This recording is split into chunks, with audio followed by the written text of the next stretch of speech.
Okay, for you early birds out there, show's going to start in about 4 minutes, maybe more.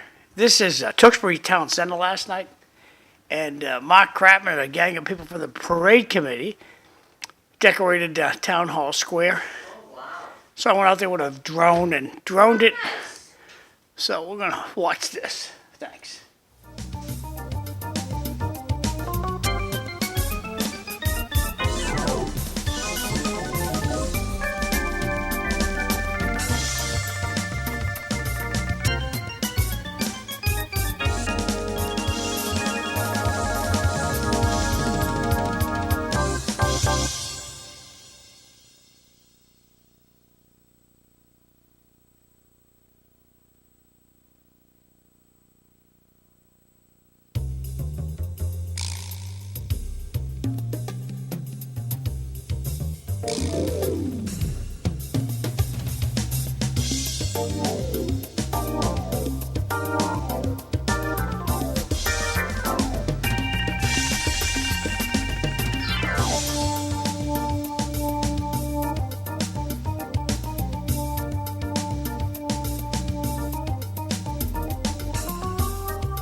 That's the end of the video.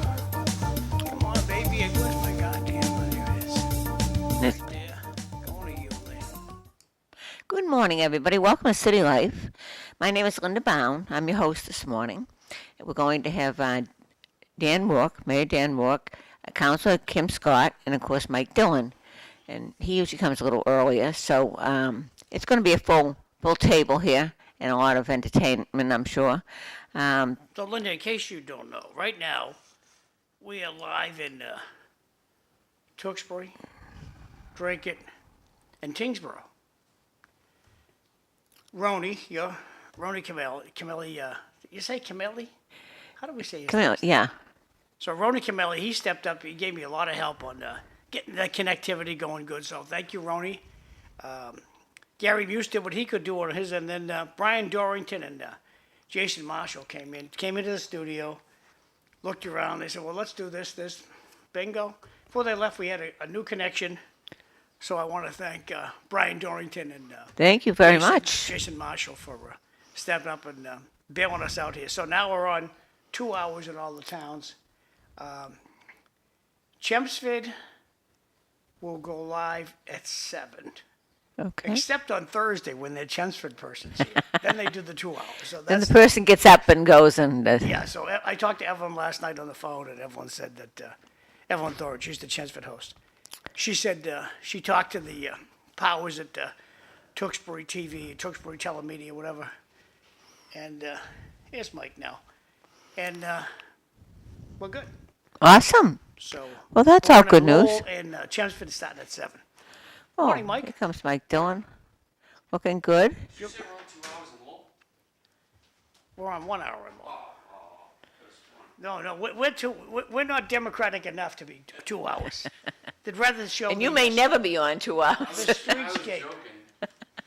How are I you? didn't think that was possible. How are Rather you? you show the. Good morning. So, So, Mike, how are you? Doing good. Good. Mike's our favorite firefighter, Morning. yes. former school committee man, Yeah, hopefully he'll run again. and one of the most athletic people that I know. Yes. Me? Yeah. Oh. The wrestling and the, Thank you. well, and 4 daughters, that'll do it. Compliment. Yeah.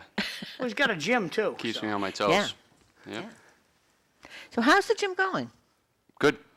We've Because you do a program for special needs there, don't you? yeah, yep. Filled to the brim right now. It's going very well. Excellent. It's called adaptive gymnastics.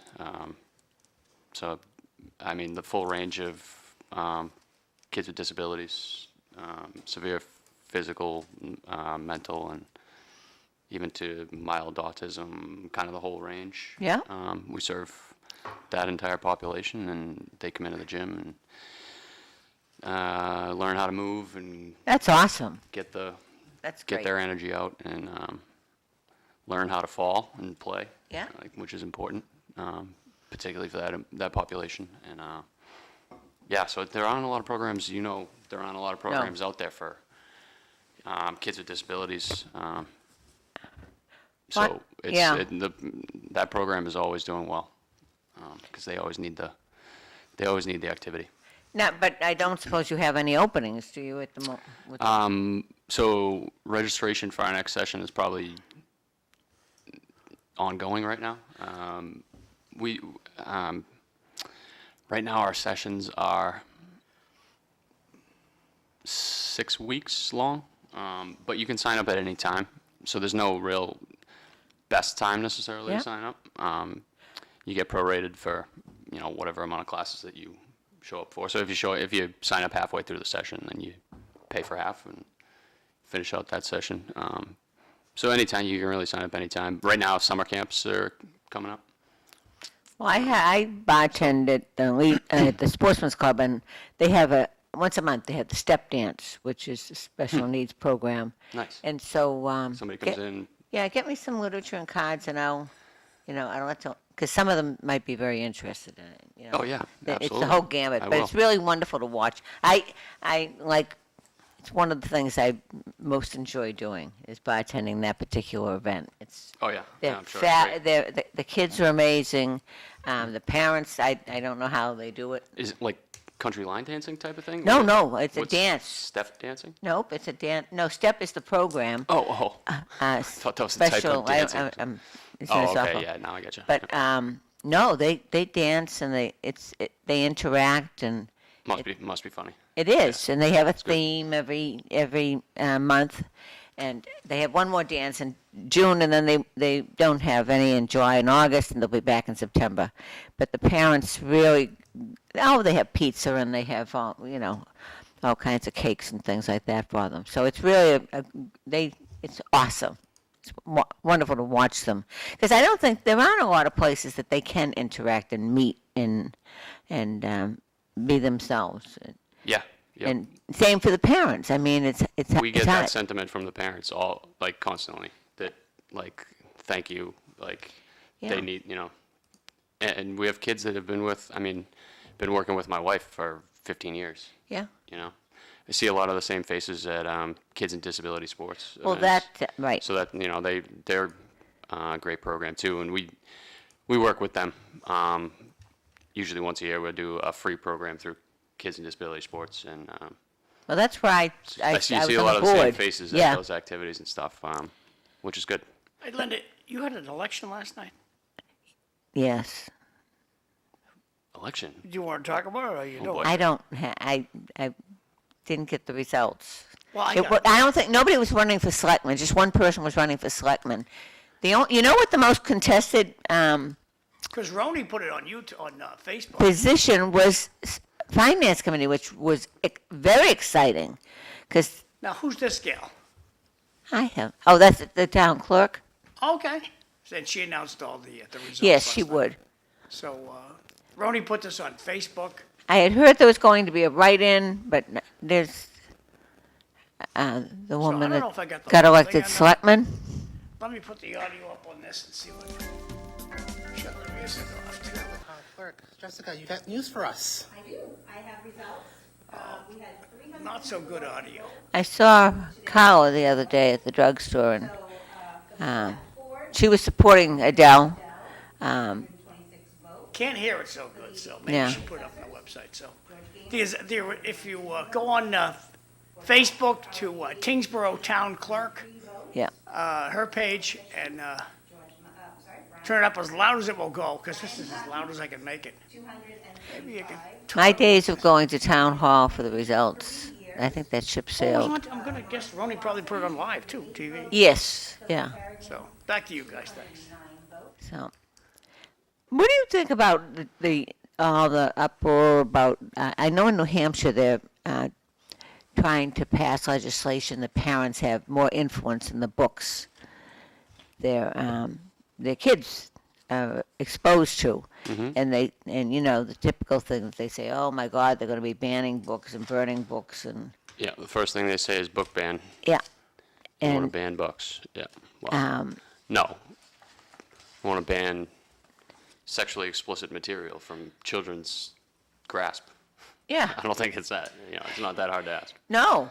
I mean, it used to be a thing that you definitely tried to avoid at all costs. But things have gotten so out of hand. I mean, when I see Congress people swearing, and it just shows a lack of vocabulary. I don't know. Are they that frustrated? Are they just that frustrated? I don't understand the anger. I don't understand a person breaking into a prison to what? Where they're holding illegal criminals. These aren't just, some poor person that came and wanted to be a maid or something. These are criminals with records that are rapists and murderers, and do these people think they're above the law, that they can just break in, that if they snap their fingers, everybody's supposed to jump? I don't, I'm sorry, it's over my head. Yeah, no, they clearly are not thinking straight, and they don't use. It's fall along the party line, and right now the oppressed are the illegal immigrants that are in our country, and But they prop up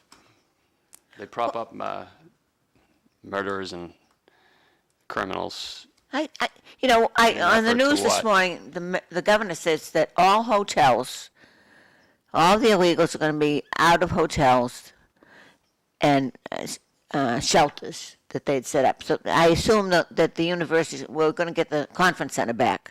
No. Yeah, right. She's kept that open until the end of the year. Oh, so there is a date to Stop. Yeah, but we're supposed to have it back for Folk Festival That date will last just year. get extended.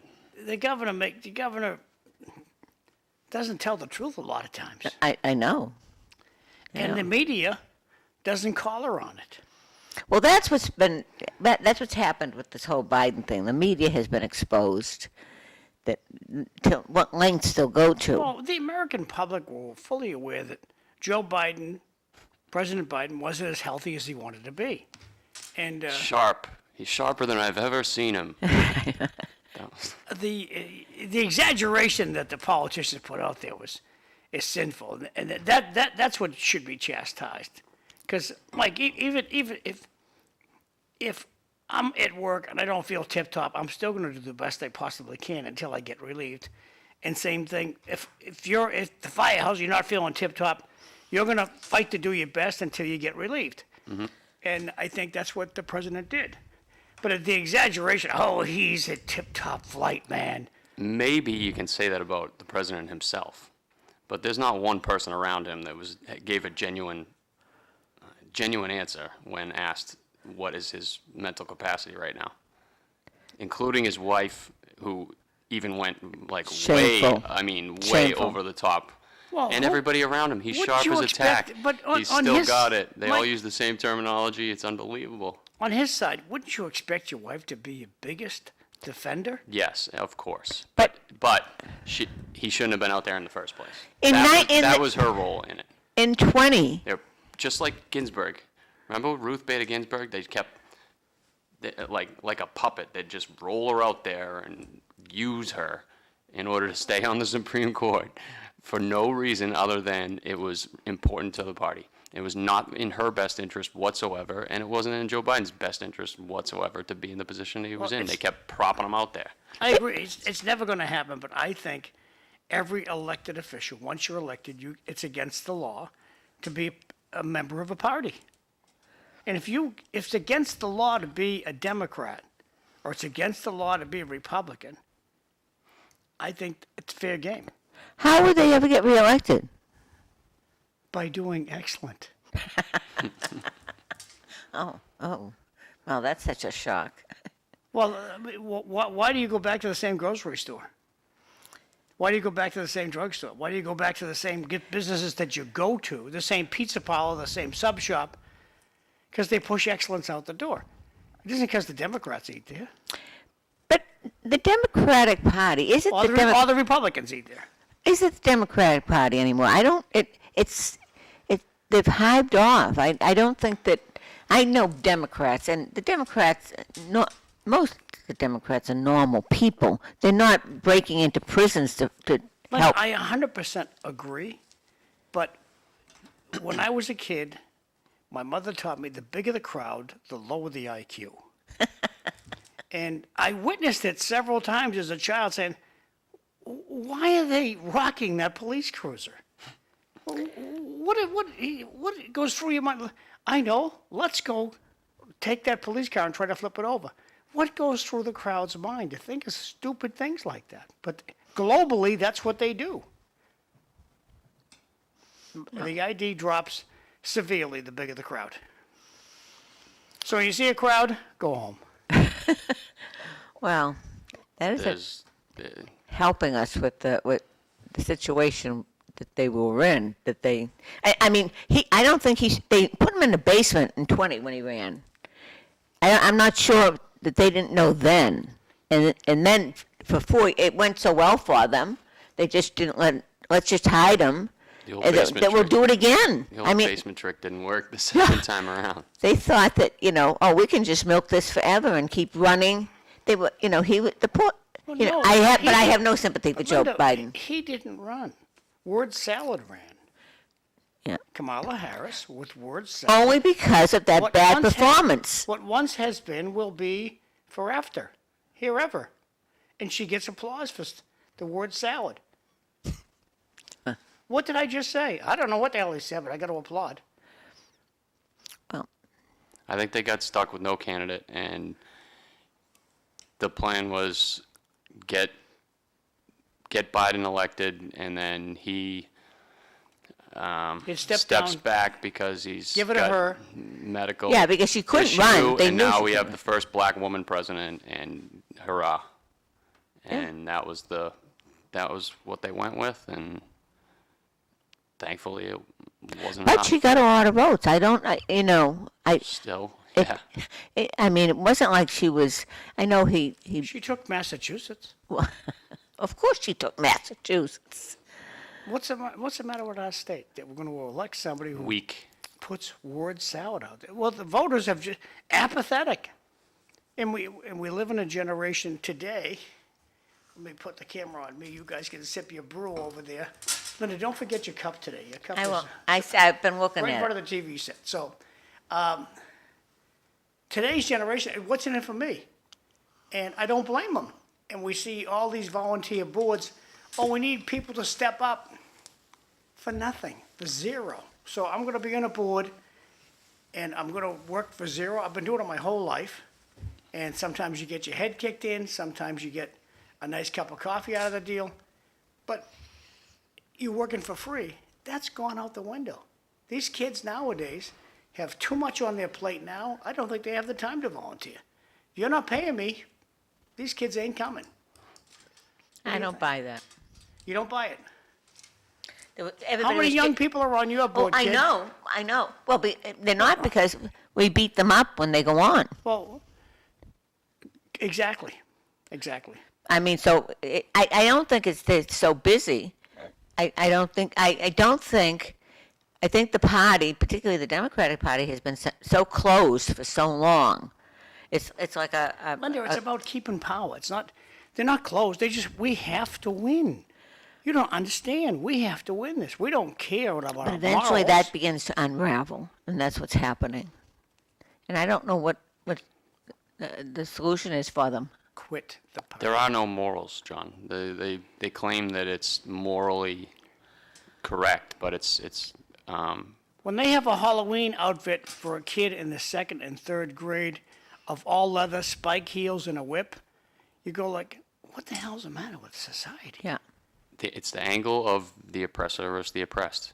You keep seeing it over and over again. You recognize that pattern, and then they can't help but contradict themselves. I keep saying it over and over again. The same people that were emailing me about Bob Hoey saying a bad word, and saying that the Jewish population in Lowell is unsafe with language like that, were marching and saying "river to the sea" like a year later. Like You're right. Palestine should wipe out Israel. The same people. Same people. Well, right today, I watched Al Jazeera. The Jewish population are the victims in this incident, and they're the perpetrators in this one. Same phone calls from the same people. There's genocide happening Same. in Gaza right now. And we're just going to look the other way. Well, remember when They can't help but contradict themselves. years ago when Fru exposed here what was going on in Cameroon, yeah. and talk about genocide. I heard a lot of that. That was amazing.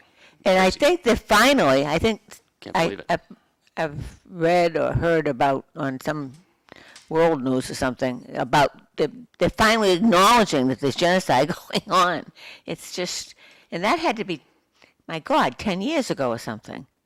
Well, they think, I mean, their films were so, he would bring in films and they were so graphic that you just couldn't watch them. well, we had to warn the audience. Yeah. You're about to see a pregnant woman murdered. And not nicely. I mean, She's just walking down the street. hot, yeah. Troops, just 3 or 4 of them pick up guns and just kill her. it just is and nobody, and I remember at that time, we all contacted the Congress. I think it was Well, but Songus at the time. if we look at this as a forecast for the future, if we keep electing crappy politicians, this is what's going to happen in America.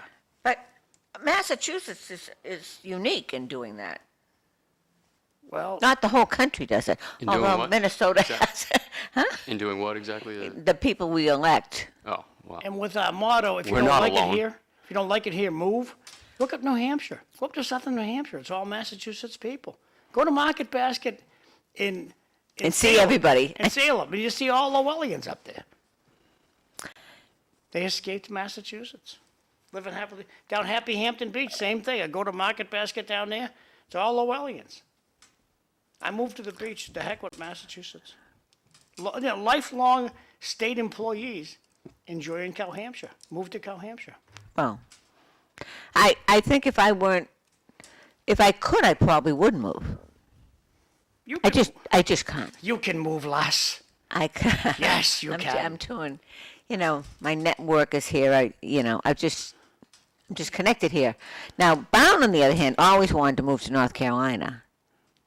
But he was more transient. He had been in England, had been in the Bahamas, had been here and there. It didn't phase him to up and move.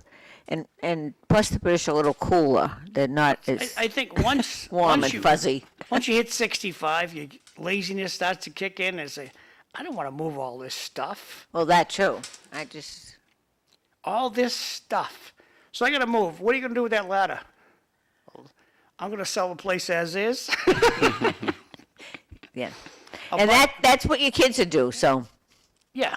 I'll buy Absolutely. I'll buy a new bed and a new TV set for the new place, and I'll just leave everything else here. Well, also the things that we had, the silver, the china, that was all important to our generation. They Kids don't don't want care it. about that now. Oh, absolutely not. Absolutely not. But this was your great-grandmother's. If I want to think about my How great-grandmother. much can I get for it? Yeah. That's the answer there. It's except for a few things, but I think, and maybe that's not bad. Maybe we're hanging on to the wrong things. I don't know.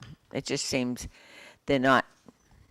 There's something happening in the family unit, and I'm hoping that's being turned around a bit. Unlikely. Oh, you are such a pessimist. You've got to believe in something, John. Okay.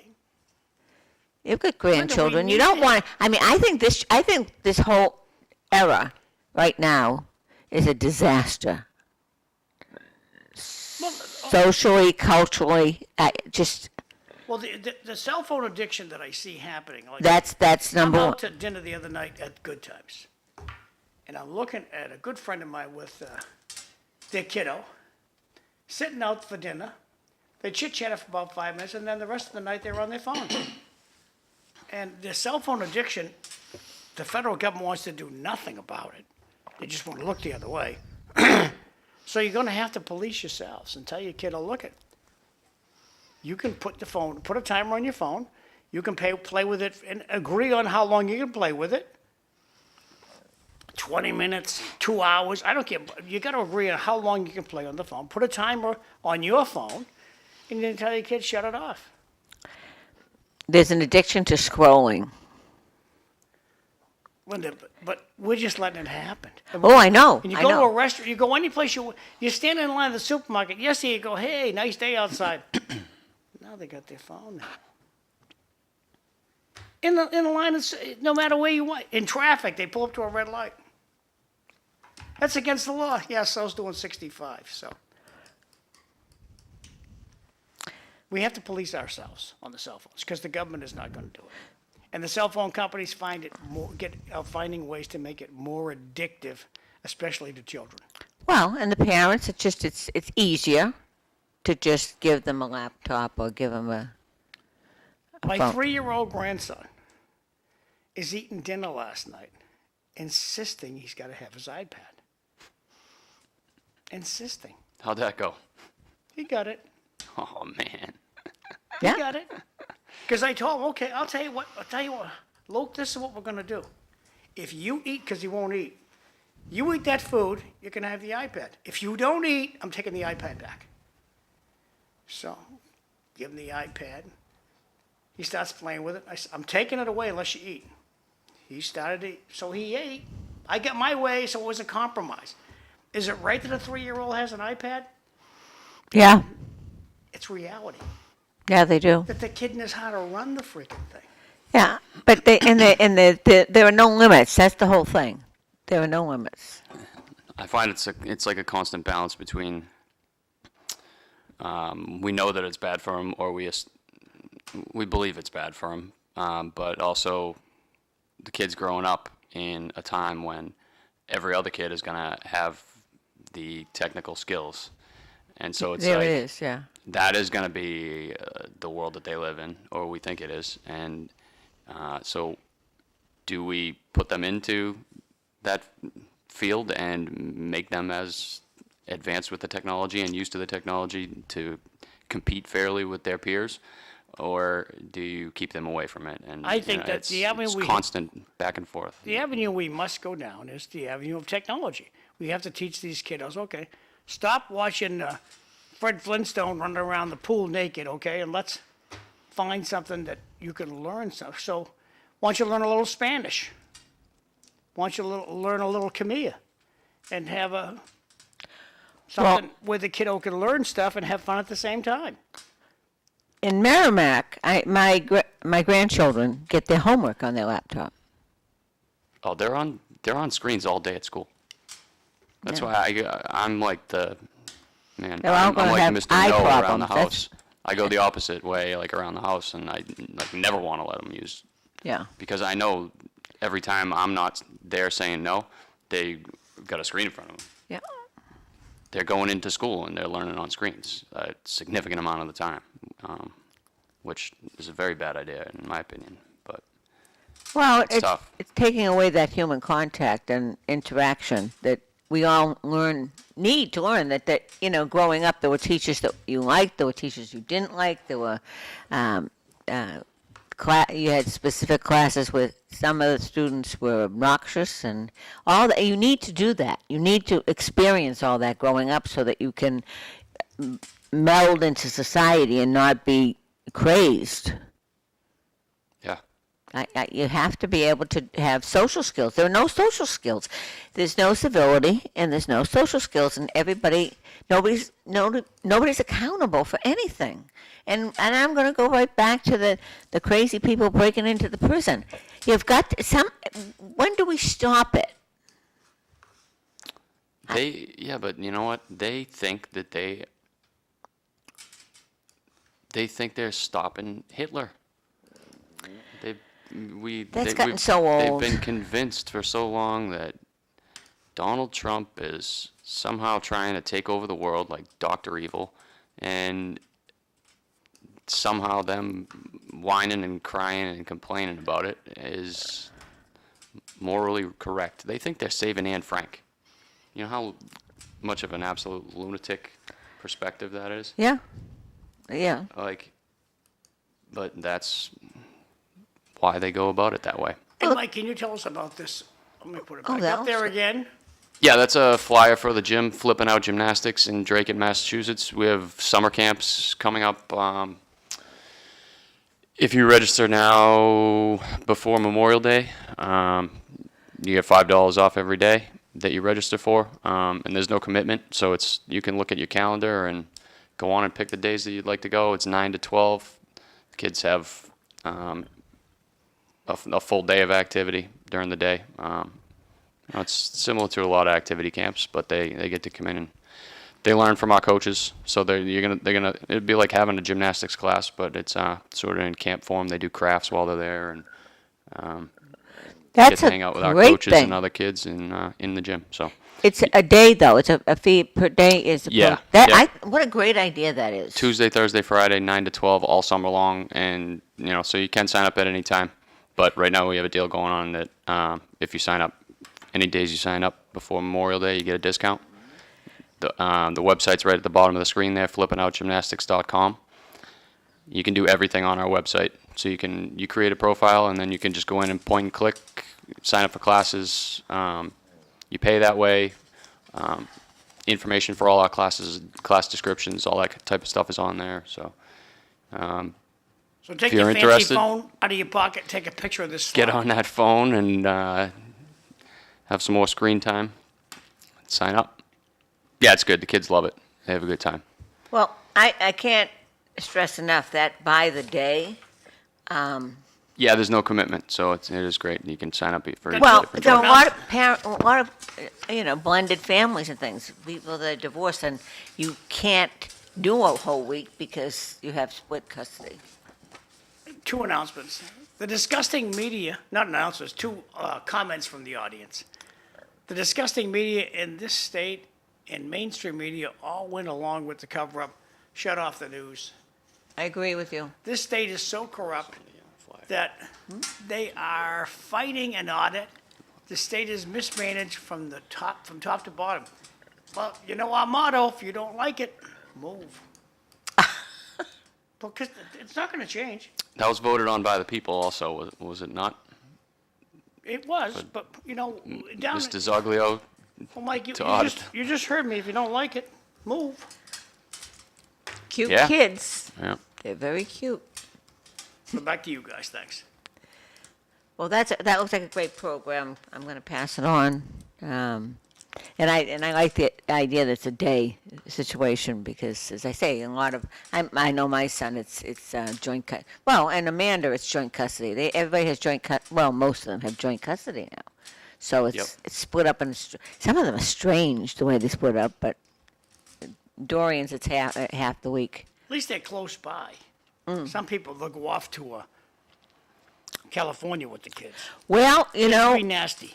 it is. But most of the decrees now, I think, specify. Judges don't always let that happen. I mean, Well, I do know. It is a playground for lunatics when you go in there. Yeah, I do yeah. understand. I do understand that. It's I went through it with Bown. It was just craziness, just insane. So he went to court 60 times. So Oh. and always with an invitation. So it was. But that's it. I like to think it's getting more civilized. I don't know that it is or ever will be. It's tough for the kids.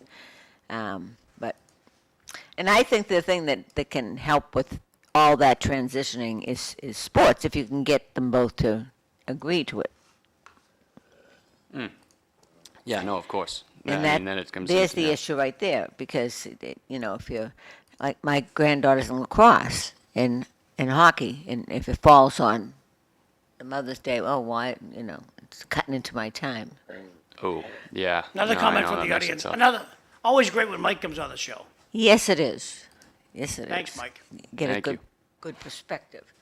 But because one of the things is he's very well read, and he's of the age, he has a family, and he knows firsthand what's going on in the school system. You see it. Now, the only good thing that came out of the pandemic was that a lot of parents got to see what was going on. Now, some were oblivious regardless, but when they saw, I think that's one of the things that's so frightening to me, that we were undermined for so long in the colleges, and then they train them in the colleges, and then they go on and they teach it. It's and I don't think that I think a lot of parents never saw it coming. Yeah, no, and You assume the school is doing the right thing. You assume that they have your children, and you can do what you can do, but you assume that if you watch them and and of course they never send that type of literature home. yeah, no, So it's no. Well, you have faith in you think that higher education is, rock solid. I mean, that's the avenue that we get all of what we believe is factual information, our science, everything from the higher education institutions. But like when they're completely overrun with ideology that goes in one direction and is very narrow, and slowly but surely, anybody who doesn't think that way is sort of just kind of weeded out, and then you're preparing teachers in schools of education along those lines of thinking. They come out and they're little DEI activists, and they're the ones teaching in the schools. I mean, Yeah. it's the percentage of college professors that are consider themselves not even just Democrat or on the left, but Marxist. I mean, they're at least a quarter of college professors are openly Marxists. now think about that, though. My It's an generation, astronomical number. It's crazy. sent your generation. It was very important that we send you all to college. Yes, we've been telling kids for 50 years that you want to go to You college. must go to Now col- every kid goes. Now we tell every single kid they need to go to college. Well, I hope it's changing is- that now I think you need to go to, Not true. It's the kindergarten through college pipeline. it's, you And know. It's makes a lot of money. I don't But it's not best for every understand kid. why any, what you should be teaching in the lower elementary classes is the basics. How to read, not how to read. I mean, whatever happened to, normal Spot, what was it, Jane, Bob, and Spot, whatever See it was. Jane run. Yeah. That, not see, well, I'm not even going to get into it, but it's. Phonics, like phonics. Yeah, I don't know that you can. Well, Math finally and my reading. good. I mean, I want my kid to know how to read. Reading, Absolutely. reading and writing. I mean, You can do anything if you can read. Yep. You can do anything. yeah. And an example of that in Tingsboro, when I went to school, a lot of the students that I went to school with never went to high school, and they run businesses, and they were able to run businesses, and that's exactly what elementary school is supposed to do: build a foundation, and then you can move on, and you can be a mechanic and run your own business. You can be a plumber and run your own business. You can be a hairstyle. You can do anything you want, and then decide, oh no, I want to be a lawyer. If you can read and have that foundation, the math foundation of economics, of just basic you can't spend more than you make, and how to run a checkbook, and although everything's online, which is a little frightening to me, but I'm old school. I know. We just trust that number that's in the bank account. Yeah, and then on the other hand, you're always hearing something. Oh, somebody else probably owns your house. Really? It's absolutely crazy. I know a few years ago I got a letter from Medicare saying that Medicare was hacked. Well, if they've hacked my Medicare, they've got it all. They've got it all, and it was a nice little letter that said, "Well, don't worry, we're gonna handle it, but we really think you ought to get some protection." What does that mean? It's just, But getting back to now your children, how many are you going to have in elementary? 3? I have one. One will be going into the second grade. So right now, first grade, preschool, and preschool, mama school. Yeah. Well, I'm hoping that something gets straightened out. But I'm gonna have in 2 years I'm gonna have 3 in the same elementary school. Yeah.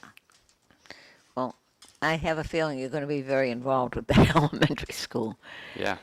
But Yep. and I'm hoping that when you ran, and I would like to think it was an eye opener to people in your generation that maybe we ought to pay attention. Now I know they don't want to step up. Nobody wants to step up and be out there, but at least for your own children, and for us, for society, please. I don't want it to go down. Good morning, Mark. Mark Kratman, Tewksbury Selectman. By the way, Mark, Town Hall Square, Tewksbury Looks Town Hall. gorgeous. Exquisite, looks beautiful. Good morning, everyone. Wonderful show. Thanks for all you do. If he could only manage a rainbow, perhaps, in the center of town, to appear while he's having his parade. But he probably could do that in Oz. It's probably coming. Probably be there Monday. So, anyway, but I like talking to you about the education because you're very much aware of what's going on, and I just don't. I feel, in a sense, guilty of what my generation, and me included as a parent, did to you. We just first of all we gave the generation everything they wanted, and now they don't they don't understand that they still have the handout, I think. Yeah. No, of course. Yeah, and we're working on trying to peel that back. Yeah. I'd like to go back to raising my kids like you were raised. Yeah. You know what I mean? Yeah. We're trying to claw our way back in that direction. It seems like right now. And I do see some progress. I'm not as pessimistic as John. I see that I do see more parents getting involved, and I do see that finally. First of where all, are you seeing this, Linda? Well, I see it up at, I have, at the grandchildren, I'm up at lacrosse, and I'm up at baseball that I had thought I'd never have to do again with the little black flies. It's such a treat. That's the best thing about face masks. When you have the face mask, little black flies don't bother anybody. Donovan is the first baseman. It's quite amazing to me.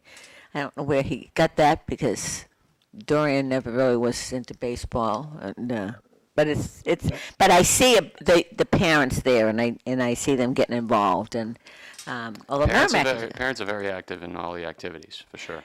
and the more you can get them back, and you really berated about that the kids weren't getting exercise, that they just weren't out there socializing, and it took a toll. And fortunately my grandchildren were young enough that they weren't in it. They just escaped. Yeah. But the ones that have, Mine too, in a way. To lose, I don't know how you lose the first grade. I just don't know how and not repeat. How do you lose the first grade? In the second grade, when you're supposed to be learning phonics, you're supposed to be learning to read, you're supposed to be learning basic math, and then they say, oops, well, we'll just move you on. Well, Without that foundation. You need a foundation. Linda, we lose the first grade because we've taken away their iPad for the day. And they're addicted to the iPads. No, but that's when, during the pandemic, they all had iPads, and supposedly they were learning on their iPads. And I have pictures of children asleep on their iPad in class at the same time. Yeah. Thank God for Zoom, because Zoom, you can see the kids got his sleeping away. Well, I think you'll find a message, and you'll probably have seen this to any of the parents out there. The more you get involved, the better your child is going to do, obviously, because they know that somebody's watching. And even back when I was bringing up Dorian, even back when I was growing up, John, the ones that not so much in our generation, they just would hit you in the back of the head.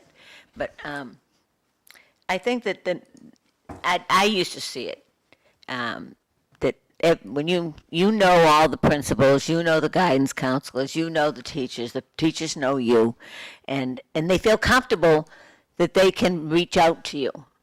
Because I don't think a lot of the parents want to know about it or know that they can even interact. They've made it so that, they're demigods. You cannot question anything that they do in the school system. Yeah, no, that's true. And that's More frightening. More closed off than it used to be, for sure. And so what are you hearing on the elections of anybody running? I know I got two comments from the audience while Mike's processing that question. Kids are extremely spoiled and get whatever they want. Just look at how TV commercials portray the parents. yeah. We all learned from our parents basic skills. The parents make it easy for the kids nowadays. Yeah, we do. Always That's have. true. Yes. Always have. Well, I think that the generations, our parents that went through the depression, and they wanted our lives to be better, and so we just inherently wanted to make things better, and instead of making it better, we just threw money at it. That's what we did. Bigger and better things. It's like the idea, 3 generations, wealth travels through 3 generations. One generation has it difficult, that produces a strong and resilient generation. They provide a better life for their kids. Their kids grow up in maybe a situation that's too good for them, and they get soft. And we're going through like that cycle where it's, like I said, like me and my wife are trying to claw our way every day, and create an atmosphere more close to the way that you grew up. Yeah. Living. Oh, I grew up in the this best time, era and ever. Yeah, I mean, so we're trying to go back, but It's not easy. but in 2025, being where we are, it's difficult to do that. But So, Mike, in small ways, we try to do it every day. Linda, what time are you leaving? Well, I can stay till 8, but I can't No dawdle. dilly-dallying. No dilly-dallying today. I'm off to get a shot in my shoulder Okay. so I can lift it. So you're here till 8. Okay, good. Yeah. So, Mike, before we got the mayor coming in, we got City Councilor Kim Scott coming in at 7. Any good fires? I mean, exciting. I'll put you in charge. You anybody can got question hurt. them. No, nothing. Things been pretty quiet. That's good. Pretty quiet recently, yeah. As far as Well, you got new equipment. I'm having a events. fight with my insurance company. Oh, We changed insurance companies, so. They're saying they don't like my gas grill being on my back porch. My gas grill is piped into the house. It doesn't have a portable thing. yep. So, I know the recommendation is no fire in the house. Not even the furnace should have a flame. I know. We know. No matches within 100 yards of the house. I know the firemen just want to keep everything safe. But is it legal for it's called an appliance, not a gas grill. In your mind, because it's a dueling battle in text. There's no conversation. I'm texting back and forth with the insurance company. They didn't like the other insurance company didn't like the dog. I said, take a hike. They didn't like the dog? They didn't like the dog. Homeowner insurance. Yeah. Home insurance. Didn't like the dog. So, you need to, no, that pet's got to go. No. Oh, no. You got to go. I'm gonna take a hike. So we changed the insurance. So Next. That's an interesting thing about the I know that, like Marianne that lives up in Sky Meadow, they can't have grills on the decks or on the outside decks. Yeah. down to Happy I Hampton. get that. Down to Happy Hampton, we can't. But Could you, if it was piped into if you had gas? there's no gas in the building. Oh, okay. But an if you all-electric did, I'm just curious about that. If they had it. Well, But I'm do they make high apartment buildings or condos that have gas anymore? Well, now in Massachusetts, researching with Gary Francis, the radio guy, Gary Frescarelli, he says that Massachusetts outlawed gas stoves. You can't have a gas stove in your house anymore. I don't think it actually went through. New construction? And since Well, possibly. I don't know, but that was definitely that was a bill in for sure. Part of our climate change green Yeah. initiatives. I have a gas Make stove. I everybody love live it. And I'm looking. we bend have over backwards. we have whatever Ellen wants. I am a consumer, not a creator. So whatever she wants to create, the grub, because she's a wonderful cook. She makes cruise food. But Mike, going back to the gas grill, putting your fireman outfit on. What's your thought on the gas grill? That's piped into the house. So how are you getting gas fed through coming out of the house? What do you Yeah. mean? Yeah. Yeah. I mean, show me the porch. What's above it? My bedroom. Yeah, but It's probably not a good look, John. We tell people not to grill on their porches all the time. I understand you want matches out of the house, but can I legally keep it?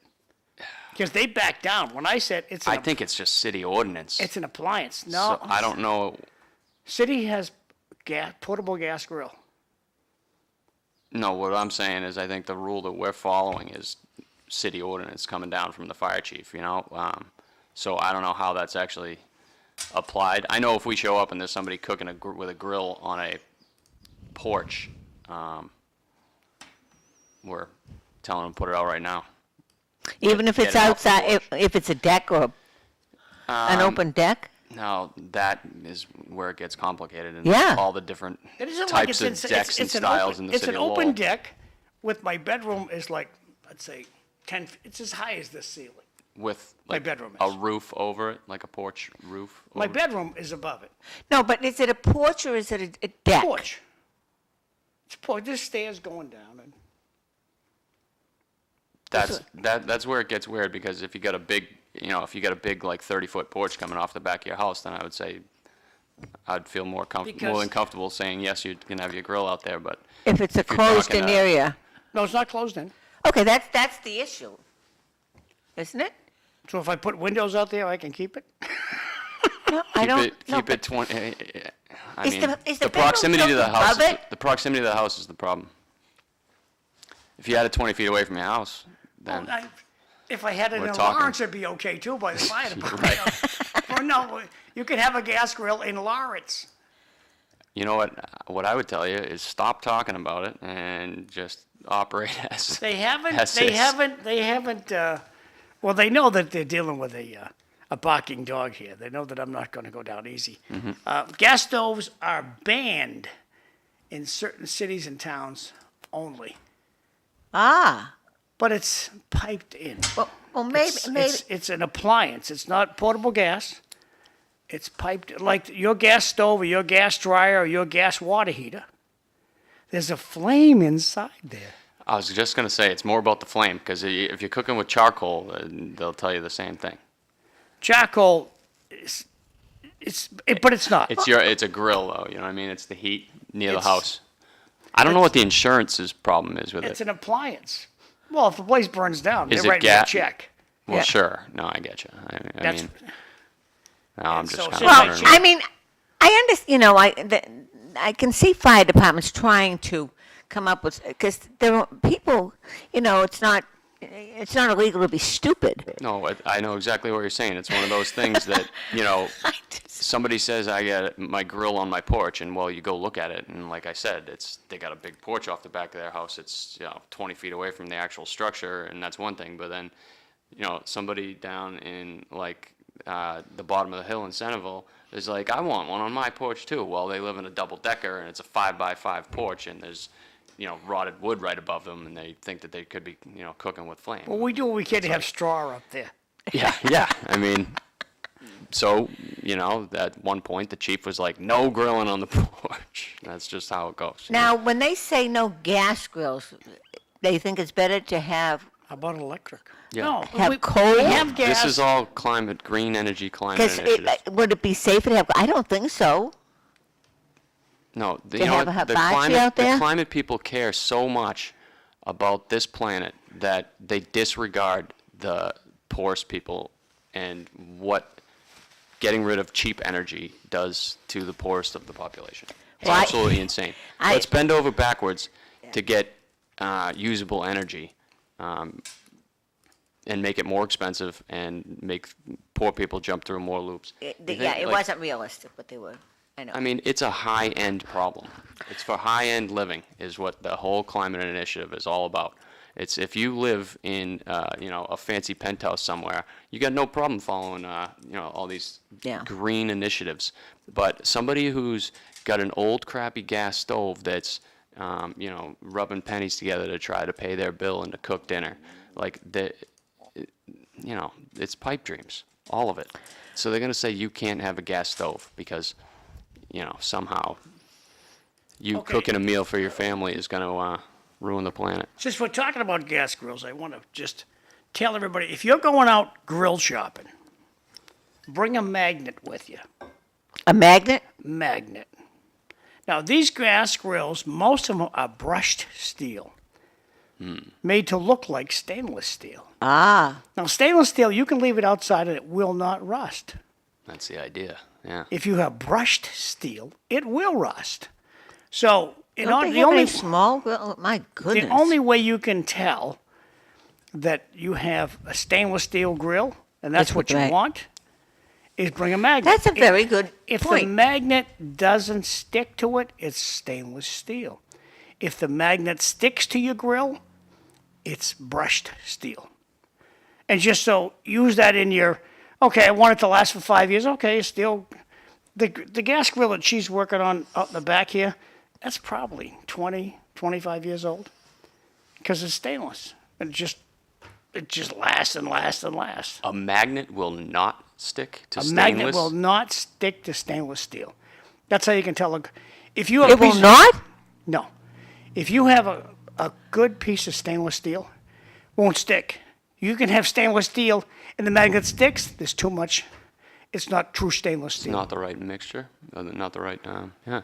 Wow. That's the only way you can tell. didn't Bring know a that. magnet to the store, and if the magnet sticks, that grill is going to rust.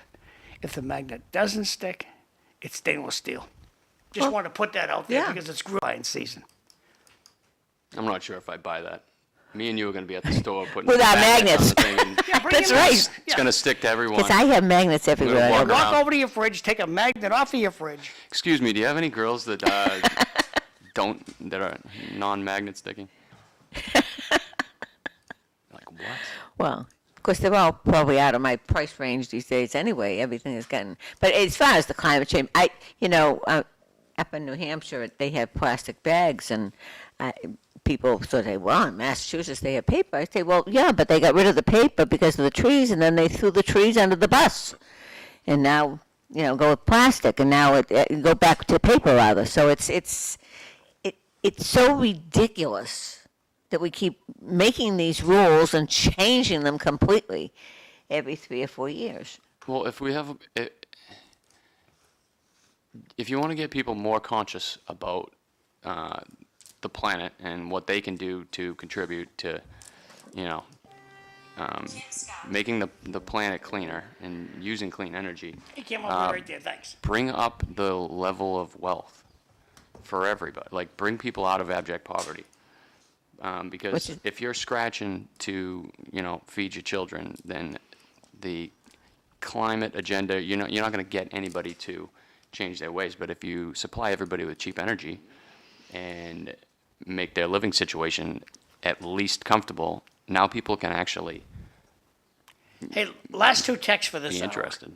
We're going to, also, do not use a steel brush to clean a grill. I don't understand why you don't do that, but, okay.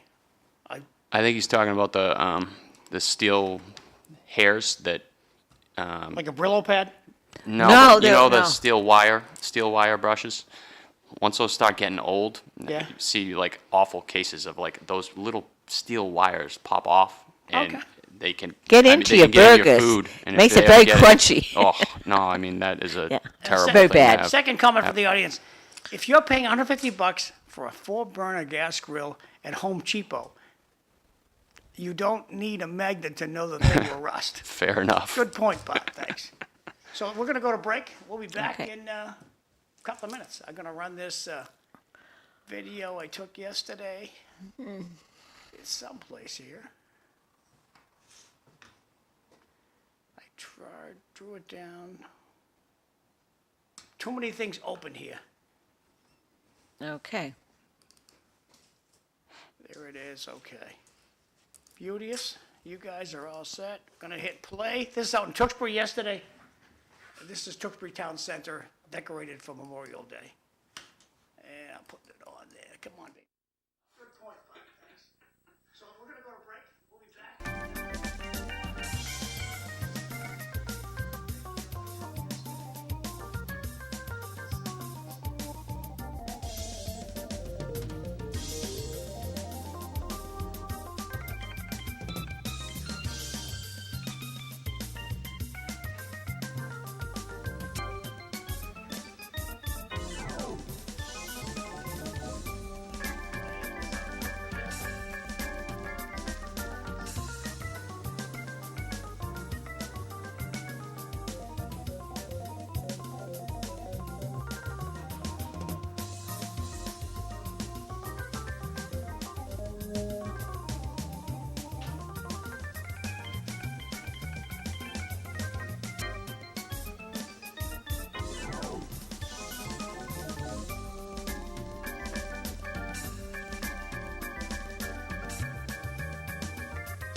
Okey-doke, I think.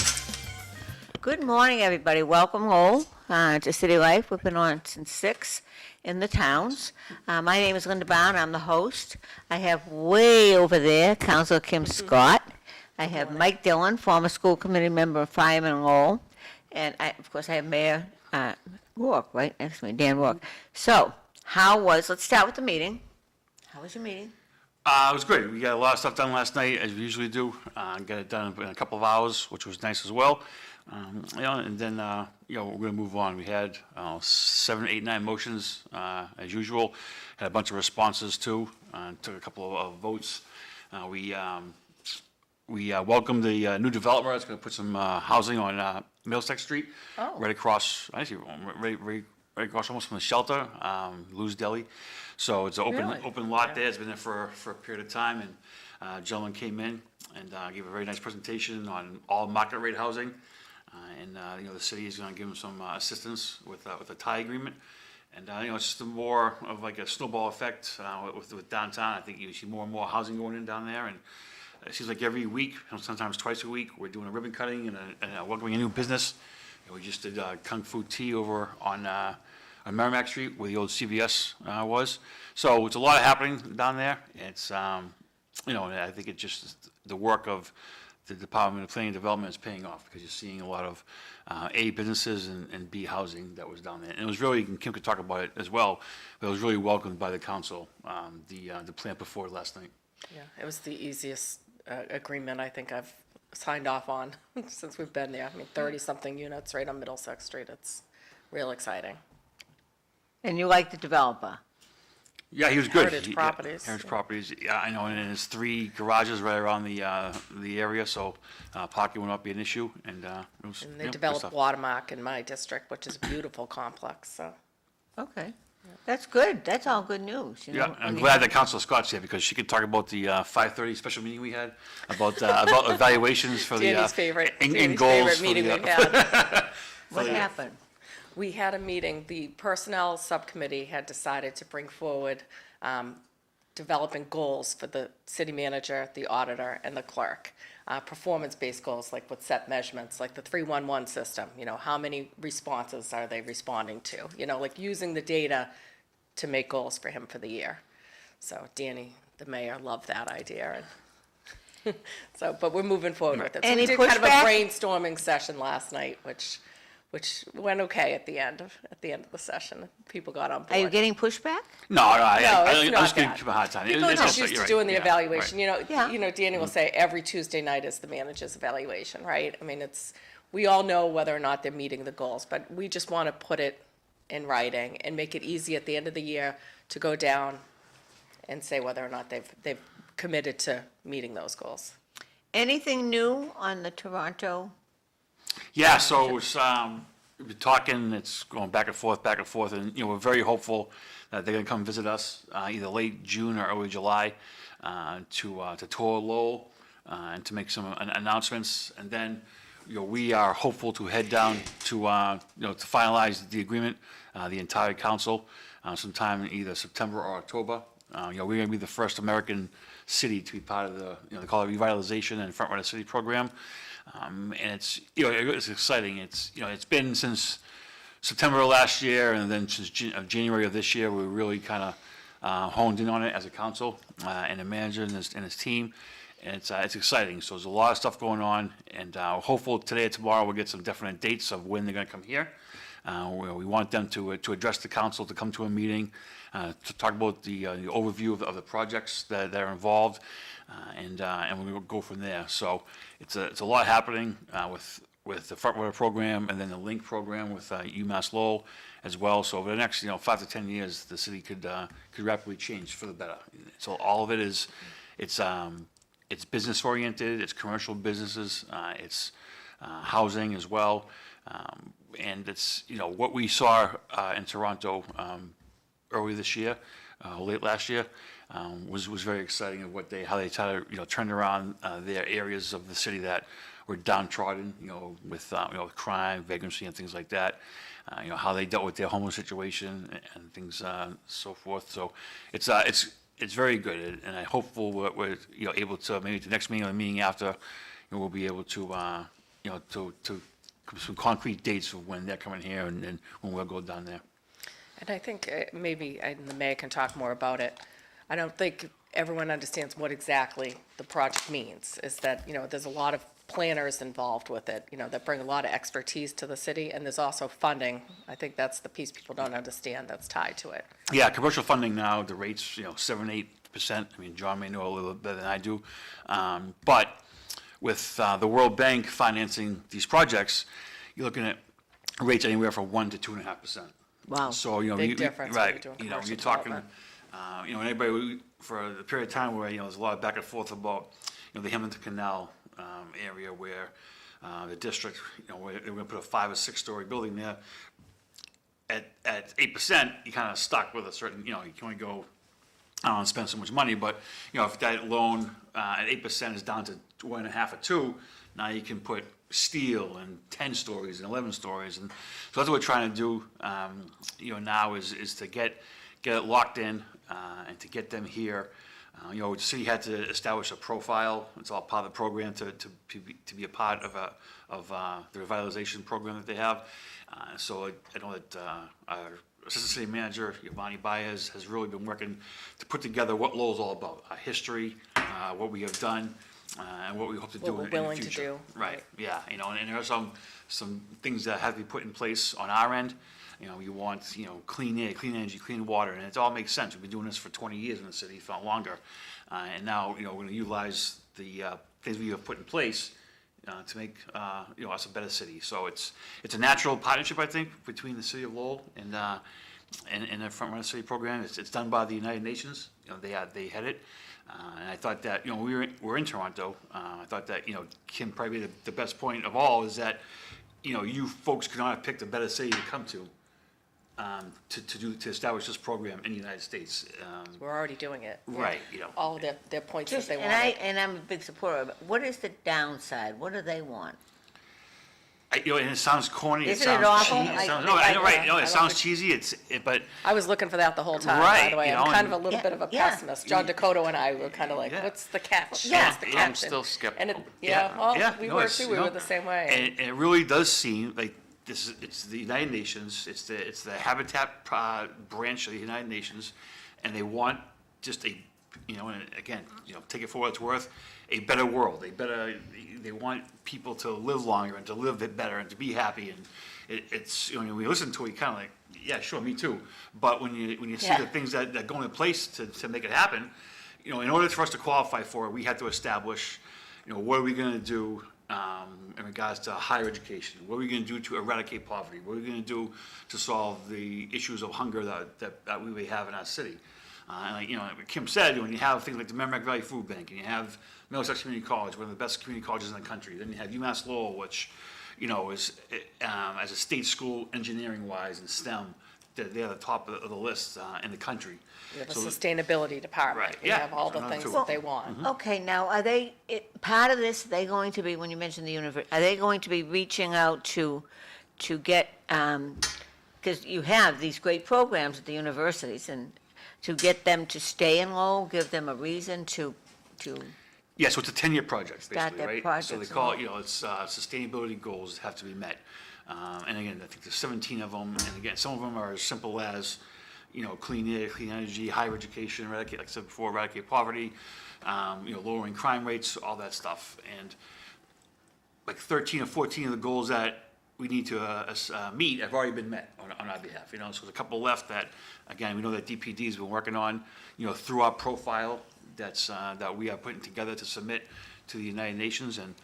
Yeah, I think they said that too, that most like areas that they go into might have started off with like 8 or 9 or something already being met, but we were like at 13 right away. well, now, you've got downtown, that we've been talking about for, I think, 50 years, that we're going to, every time we're going to do something with downtown.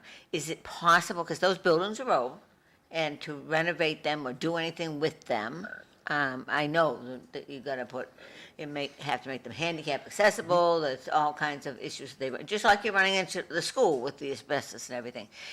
Is there, because of these low loans, interest loans, is it possible that they can be retrofitted? Yeah, and that's the key, I think, to the whole program, is the ability to get financing at an extremely low rate, you know, and even if you look at it, to simplify it for, you know, meatheads like me, if, you know, I'm going on for a home loan, and you see the rates right now is 6-7%, you know, what can you afford for a single-family house if that rate was 1 or 2%? You know, we've all bought our first houses, we've all probably bought our second houses maybe, and then you realize the difference between that. So you times that on a grander scale for, you know, for housing or, you know, for office space, commercial space, businesses and things like that. And that's where I think the real opportunity lies. And what they do is they come in, they'll, you know, do the overall look at the area, see what the city is doing to meet these goals. And then, you know, they may come in and say, hey, we're gonna, you know, buy, you know, Highland Street, you know, McDonough Funeral Home, we're gonna turn it into A, B, C, and D. But then they use local engineering, they use local construction, they, you know, they don't bring in people from, you know, wherever they're from. They use the people that are here already. So that's another, you know, great example of, you know, we've been talking about it on a council for a long time to try to keep, you know, jobs here and construction and things like that. So when they came in, they want to utilize union labor as well. They're big into that. So there's a lot of excellent points of the program. And, you know, to Mike's point, and, you know, Kim's much more of a pessimist than I am, I think, you know, you try to find the negatives of it, right? And, you know, if the worst thing we have to do is override zoning at Hamilton Canal to go up to 13 stories instead of 7, I think it's, you know, a pretty worthwhile exchange. When you keep talking about clean air, clean energy, green, what is this that we have to do to be? Yeah, so, I mean, Kim can talk about it because she knows more about it than I do, but we, you know, we established a sustainability department a couple of years ago, right? And I think last night, you know, it was mentioned that we brought in, you know, we've just looked at the past fiscal year, $20 million in grant money just for sustainability goals. And I only heard you for a little bit earlier, but talking about climate change Yeah. and sustainability. And, I mean, some of those goals are obviously to have homes in the city retrofitted. And that doesn't just mean, you know, things you were talking about, but I mean, insulation, Yeah. you know, I mean, those Well, there's type of some things. really low-cost things that you can do, Right, you know, right. to, bring down energy costs for Yeah. residents in the city. That's more, oh, When you're done. This United Nations sounds like, I don't have a mic. what we all said. You gotta read- Street, you gotta read this sorry. out loud.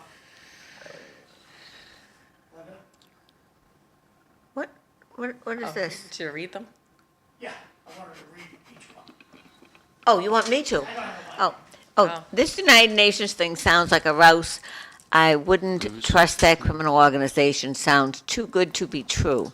But I think we all just said that. What do you have to say about that, Mr. Mayor? No, so, we just all started back last September when, we were invited as again, it was not me, it's just the mayor's office was invited to go to Toronto to talk, they call it a united, it's a forum, that talks about things like, housing and, cities, Renaissance and all that stuff, right? So, we went up there, Urban Economic Forum in September, and they just talked about the different cities in the world. I mean, there was people from all over the globe, and they come in, and they talk about their challenges and how they're able to meet the goals of, and Lowell fit right into a lot of different areas. Toronto has over 3 million people in it, right? So we're not comparing Lowell to Toronto, but there are certain sections of Toronto that you could compare to the city, and when they invited us back up in November of last year, 7 of us went up there, along with the manager and our DPD director, and we toured areas that have been revitalized by this program, and They were impressive. I mean, they had art centers and they had indoor swim parks, and I mean, it was just a beautiful area that they had redone. and their version of It's housing. United Nations right, too. yeah. It isn't, just some random group that's involved with this, so. And they, and their housing, I mean, it looks like, the Four Seasons, right? How they do things, and we got to tour. They had, I'll give you an example. They had a building with the city owned it, but they would lease out, 2 or 3 or 4 floors to nonprofit organizations, where it's almost like a hub of different, agencies and areas that one could go to. You need the whole downtown to do all your. Well, and again, and then there's a place up there, Regent Park, which is very similar to the South Common. Okay.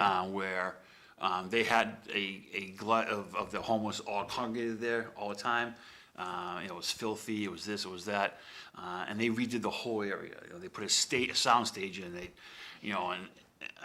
put a pizza oven in there, and they do movies. They put a community indoor aquatic center in there as well. But did they tell you what they did with the homeless? What did they do? So what they- Send them yeah. down to Montreal? No. So they have programs in place, and we were there one day at I guess for lack of a better term, the community center, where on each level of the building was. I'll use America's analogy. Maybe a Social Security department was there. I mean, maybe a place, like a triage place, and then their version of mass hire was there. Job applications and placement and things like that, educational opportunities, and it seemed to work. I mean, the area that, and then when you step out a little bit, a couple blocks away, then we get to the areas where they haven't had any revitalization yet. So you see the difference between what's been worked on and what's still to come. So it really it's a amazing opportunity. I really do believe that, and we can a noticeable change can come from it. I'm gonna run through, now I have a mic, Lynn. Okay. Sorry, I found it. The United Nations thing, that thing's done, okay, thank you. Would it be a good idea to rename Weed Street? I didn't know, well, I can understand why people were stealing this sign. So, not a bad idea. Can the mayor bring us up to date on the former ICC in Kim Scott's mind? Will it ever be a Dom again? And the last one, Oh, will you move the shelter? No, there's 2 more, I'm sorry, because another one came in. Will you get the shelter moved when the manager does not communicate with all the delegation? And the last text I got here, unfortunately, most of the buildings in downtown are not handicap accessible. and probably filled with asbestos. Man, this show is just sunshine and ice cream today, huh, John? Jeez, I know, yeah. The mayor's taking recommendations for God. what to rename Weed Street. I know, yeah. It's like Mary Jane Lane. I think, yeah, right, yeah. I'm trying to come up with a 420 few. Main Street. Another one, huh? Yeah, you know, I highly doubt the ICC will ever be a dome again, but, It's not in the plans. right, Kim brought up it last night, I'll let her speak about what's going on now and hopefully what the future will hold. Yeah, I was disappointed in the decision. We were told the shelter was going to close first in the middle of 2025 and then at the end of 2025. And then we saw statewide news come out that they were closing all the hotels across the Yeah, state. that's fine. So there was a lot of excitement about that. And then we got the notification that they're condensing them into the Inn and Conference Center. Oh, to we're gonna get extend them it. all. Yeah, we're getting them all. That's So very extending exciting. We're it a getting year. more people We're put in this refilling one. the hotel. They're refilling it, and it's going to Thanks, be Mara. short. Yeah, that's how. What I does she felt have as well. against Lowell? Whatever did Lowell do to the governor? Well, they have the Inn and Conference Center, and they have UMass Lowell that is, in debt from it, and they own the buildings, so they're basically leasing So it Marty back from Meehan must themselves. be, cheering this on since he's. So I didn't see any positive in it for the city of Lowell. No, I don't either. No, I agree with you. Yeah, and the only hope I think, if it ever could have come about is there's reuse. buildings downtown that are up for, I guess you would say, sale or up for grabs, whether it be the Hurd Street District Court and then Superior Court over on Gorham Street. So could we try to, if we have to take these people in, they call it like a rapid response shelter. So, and that's not even, the difference between. 30 days. Right, the difference between that, what it's going to be and what it was at least before, you had these families come in, they knew they were going to be here for a certain period of time, so they go about, again, grabbing an ID or a social security card or, Job assistance. education, things like that, where here, it's more of like a, almost like Rapid. a mass unit, right, where they come Yeah. in for 30 days and then they're heading out, so that's. Where are they heading? Right. That's, And the difficult part, it was before as a council, when it was, first came out a couple of years ago, that was gonna be a shelter, it was sprung on us very last minute, and it's the same situation that happened, this time around, where, late last week, it was, we had, no idea what's going on, and then Monday morning, this hits, Okay, I'm Yeah, going to it say might- it again, and I'm a big supporter of, unlike John, I like your manager. Why, what did he do wrong that the governor is doing this? So here's my thought on it is They have that, a building. as Kim said, that the US Lowell Inn Conference Center is bleeding money like a sieve. They are over Debt 20 service on it, $20 million in debt on it. So I the think state what- owns the building already. Right. And I think So- what happened, and what the deal is, it's $4 million a year that the state is paying UMass Lowell in rent. They're paying themselves back, Correct. basically. Right, so they're eradicating their debt, and let's call it what it is, Get on the the burden. backs of the city of Lowell. That's right. And, the manager and the council have no say in it because it's almost like, if I'm gonna buy Mike's house, the city has no idea, the city can't tell me I can't buy his house, and so that's. And then the other issue I brought up is, as a former school committee member, is usually the homeless transportation is based on where the student Oh, yeah, that's resides. insane. Well, where the shelter is, where they're placed. So my question is, they're condensing these places, Revere, Norfolk, they're bringing them here. Are we transporting people back now and paying half the cost? I hope not. Wherever they want to go. Wherever they want to go. And That's insane. Yeah. Now, If now they're that's Revere just silly, students, Kim. then- Comment from the audience, I'd rather Why- listen to the lunch than hear. why isn't the manager telling the governor, no, we don't want this in the city? The manager, myself, Kim, Councilor, get Gia Robinson, Janess could call the governor. Let me give her a Tell call. her to pound sand, no, we're not taking it, and nothing we can do about it, it's not. So that, she showed you, didn't Right, she? yeah, I mean, there's nothing that. Don't call me again. Our hands are tied with Okay, it, can the governor say, nobody called me? Who's calling the governor and telling him we don't like this? How is communication happening from administration or from our elected officials to the governor? What kind of communication has happened? Because I've talked to different people in the world and they'll say, nobody called me. Well, I made a motion last night for the manager to reach out to them, so we'll see And what for the what I knew, response is. yeah, it's fine, the state delegation had no idea either. So How look, do you I'm gonna deal sh- with that? I'm gonna shut your mics off for a couple of minutes. I Oh. gotta do these announcements. I don't have to do anything, but I'm gonna do these. That's just, So your mics don't work no more. If you talk really loud, they can hear you. Okay, so today is May 21st, which means if you go to Lowell Senior Center, you can have roast loin pork. Oh, pork loin roast. That's today's. Get over there around 10:30, go in front door, plunk down your $2. If you don't have the $2, you can eat for free. So that's the Lowell Senior Center. It has lunch 7 days a week, but they'll be closed next Monday because it's a holiday, Memorial Day. We're going out to charming Chelmsford now. Today is the 21st. So Chelmsford Senior Center has chicken, I don't know how to say that, frittata with artichokes, black olives, tomatoes, mushrooms, and apple. I wish Evelyn Thorne was here. She could explain what the verticado is. Moving right along, if you have some stuff, you're cleaning out your house, making room in your on your shelves, and you got some gently used sheets, towels, whatever, and you want to, I gotta hit minus so it fits, and you want to give them to a new home, be in touch with St. Michael's Church. Their phone number's down here. They have an email. So take your phone over to the screen, take a picture of this, and send your gently used stuff off for a new home over to St. Michael's Parish in lovely Lowell, Massachusetts. Besna Noon, he's having a party this Saturday, May 24th, 7 p.m. to midnight at the Sampaio Mayor's Restaurant, 450 Chelmsford Street. It's going to be $50 per person to get in there. You got an RSVP. So there's two phone numbers down here. Call Sambo or Sella. They got their cell phones are down here. So just take a picture of your screen. Also, there's a QR code that can give you some more information about Vesna Noon's re-election campaign. So if you want to go to that, you need to make your reservation. Neighborhood meetings, okay. So the Lowell Police puts up a neighborhood meeting, all the neighborhood meetings in the city. And as a matter of fact, last week I went to Back Central and Cam Scott was over there. So you never know who you're going to run into at these different meetings. Eric Gitchie was there as well. And it was about, say, 20 residents. So if you want to get involved in your neighborhood, this is the way to do it. Today, the Belvahood Neighborhood Association is having a meeting today, and the location was to be determined. I don't know where that might be, but be in touch with your neighbors. If you want to go to the Belvedere Neighborhood Association meeting tonight, be in touch with them. And then tomorrow, Friends of Tyler Park is having their meeting at the Bailey School up in Highlands.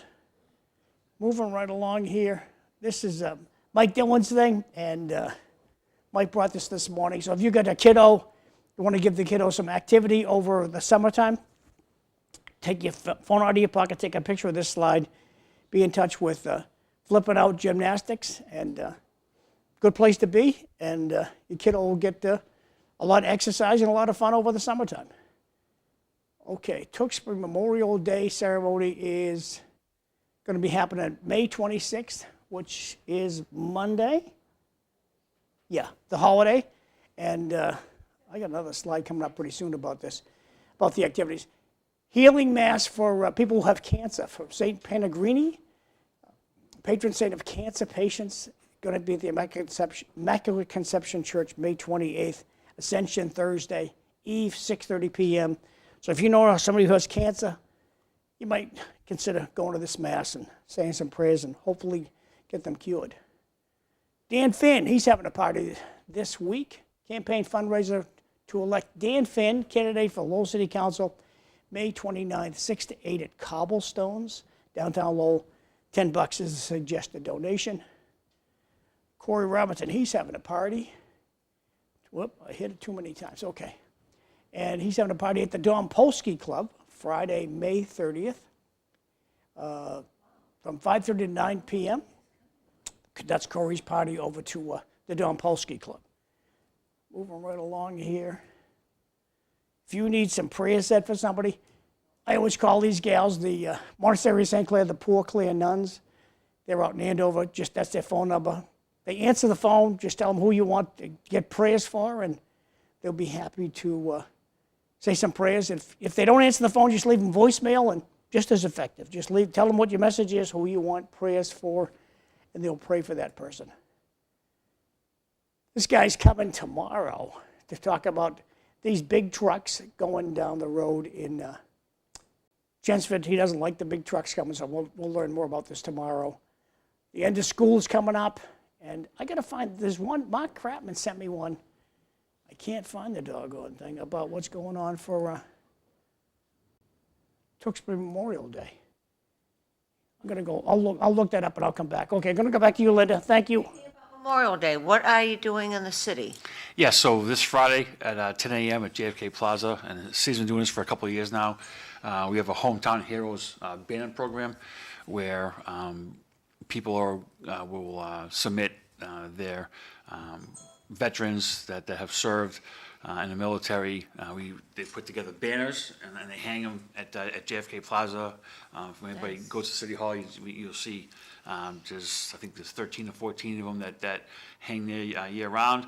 And every March we open it up to do it again. And for Memorial Day weekend, we celebrated we honored those from this year's grouping last Tuesday at the council meeting.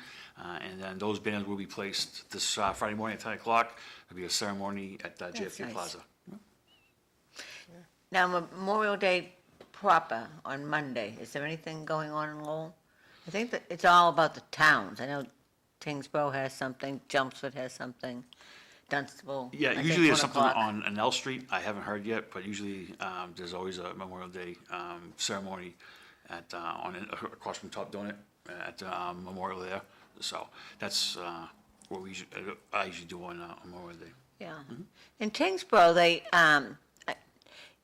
in the morning, I think it starts at 9 or 10, and they go to all the cemeteries, and they honor a particular veteran in each cemetery. And if you haven't ever done it and you're from town, it's really nice to go, and it's That's what our sobering. hometown banner And program is designed to do. and then last Monday we Councilor Yem brought that forward. It's a great program.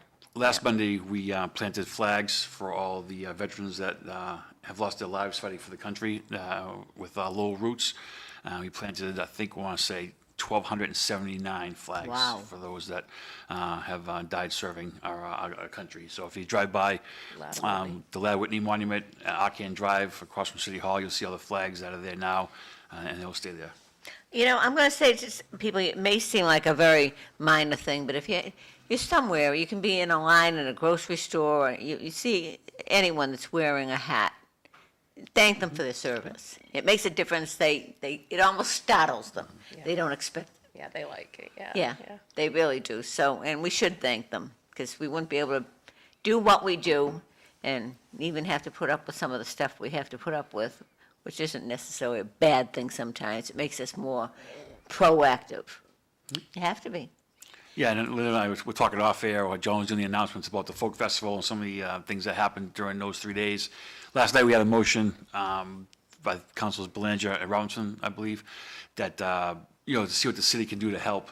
They recently lost out on a grant opportunity that helps fund some of the festival activities. So last night, we had Addie Sutcliffe, who's the president of the Folk Festival Foundation, come in and speak a little bit of what, the history of the Folk Festival and what we do, what it brings to the city. And we requested the city manager try to, work with the committee to try to find some ways to, to fund it. Well, that could be a big part of that program with the UN, because it's always been a very successful thing for the city, a very important thing. And It's unfortunate that they cut the $20,000 to the program. expand it rather than have to, so maybe some of it can go towards that. Because Lowell is very cultural. June 11th at Cavalieros. Okay. So if you can send me that, I'll be happy to put it out. Absolutely. Thanks. And Corey has one Monday, and Vesner's is when was Vesner's? Saturday, I think. Saturday. So it's becoming the season. That It time of is. year, That's yeah. that walks time. around, so. Anybody running in your district, John, or are you? There is a woman who's rumored to be running. I've yet to sit down with her, so happy for that. And I think that we're going in a good direction. I will run if I have to, but I don't want to run. Well, It's quite the campaign speech. I know, I don't really want to. I don't want to do it, but. I think I've heard that before. Quite bluntly, the guess. district council we have, Wayne Janess, is lackluster performance in my view, and a lot of your colleagues, Dan, tell me this, they agree with me, lackluster performance. I'm not asking for your opinion, but they agree that lackluster performance by Wayne Janess. And so I just think it's time we need to, whether it's over in Centerville, Pawtuckaville line, over by Top Donut, downtown Lowell, up this region, there's a lot of improvements that should happen. And if I get on the council, I'll be pushing my colleagues on the council to make downtown a better place.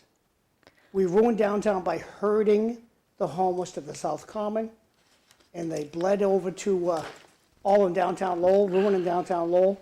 And now that everybody feels unsafe, not everybody, many people feel unsafe to go to downtown Lowell. Okay, My- I'm going to my ask, I'm going opinion. to throw it right back to you. What do you want them to do? What do I want them to do? How? I think I've heard it for so many years, we gotta do something with downtown Lowell and make it, just seems to get progressively worse. When the folk festival comes, Linda, you have handouts, you give to people, okay? We have all these, we're here all the time. We're here 52 weeks out of the year. Come on back next weekend and have a dinner at Cobblestones. Communicate with the public. Right now, the public thinks it's very unsafe in downtown Lowell. The homeless are still rolling around on the sidewalk. they are. I know the homeless are gone, but the community that's out there, they don't feel it's safe to go in downtown Lowell. That's my view.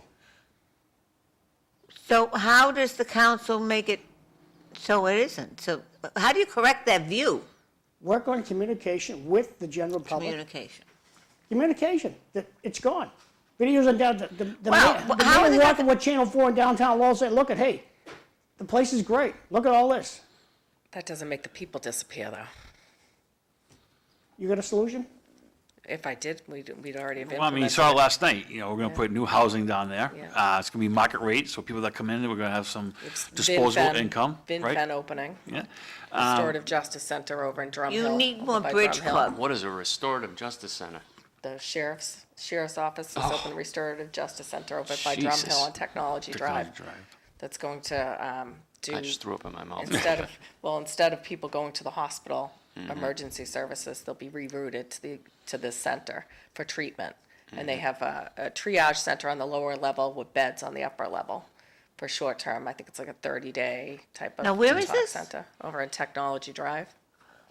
No kidding. So, I mean, there's services that are going to help some of the people that, you know, and especially the hospitals, it's going to help. Okay. Like I said before, when I first got here, you know, we are opening businesses left and right. You know, we had a pop-up last week, we had We are. um, Walk through downtown, right. down to Merrimack Street. I was surprised myself just seeing, you know, how much is opened. It's good.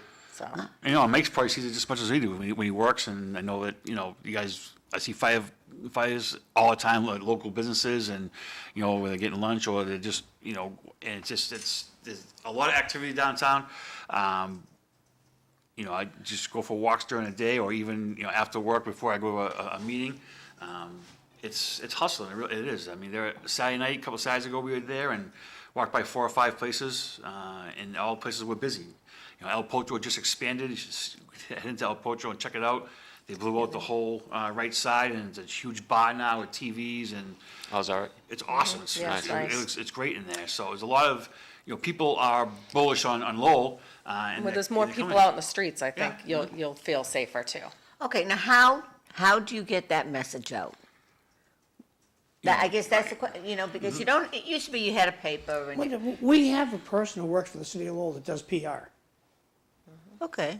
There's constantly on social media, which I know social media is Tell them to a big call thing channel nowadays. 4, 5, 7, and 25, have a press conference on the city hall steps of, we're reopening downtown Lowell, we've cleaned it up, and you might have a few TV stations show up. John, I'll send you a couple magazine articles just over the past month that have put the spotlight on the city of Lowell, that were in, you know, Boston Magazine and an online forum as well, so, Yeah, they've been getting Right. it out there, and they've had commercials Yeah. on major stations, and Well, I know you're closing, what is it, Middle Street yeah, we do that a couple times during the year. more. Yeah. You're closing that more. Just did it twice in May already. On 25, the local Fox, I know on Friday, the gal that does I always try to pay attention because of the grandchildren, but the gal that does the traffic always does a segment on what's happening and if, what you can do with the kid. weekend. And it would be nice because, well, it is, if it is in fact doing what you're saying, then somebody has to, I guess your PR person has to let them know. I mean, they may not say anything, but at least let them know. Comment from the audience.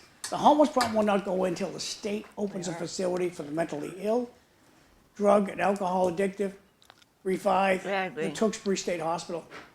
A good point, but these people retain their rights, and their rights should be restricted. Well, I think the center that is opening will be covering some of those issues. That's a good, I didn't even, but see, has that been getting any publicity? It was in the paper last week. Yeah, so I'm trying to find the article since it's Yeah. done. It's in my district. Well, Technology Drive? Yeah. Yeah, it's, is it in the neighborhood? I wouldn't say it is, just, Yeah. it's off to the, right. No, my It's, for work, Oh, I'm first due oh, you're to that just- place, so I imagine there'll be some attention there from, that will be, Yeah. we'll see, but. Unfortunately, I know, the upper yeah. parts of the old buildings,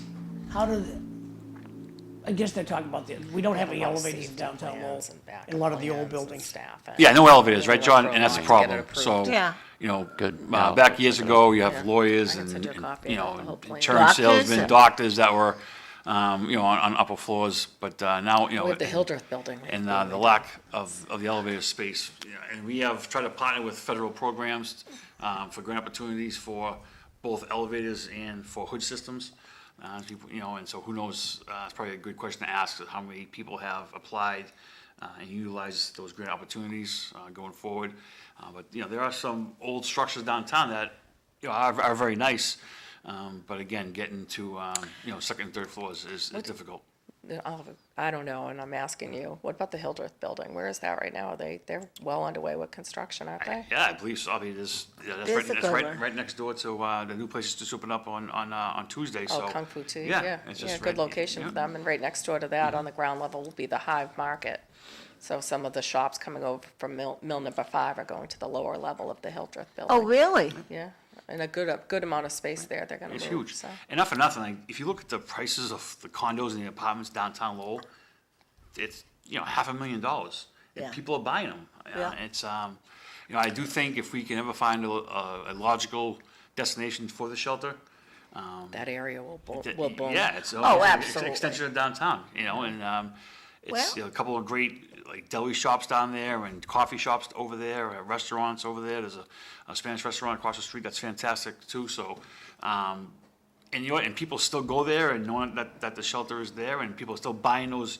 This would be the third building, condo or apartment building in the past, I think, 2 years of us on the council that people have come in, developers have redone the buildings and made them into, beautiful places to live. So it really is, it's, Even a little further down, you have Dana's Market building there that was redone, and Okay, on the people come because all the nonprofits are in Lowell.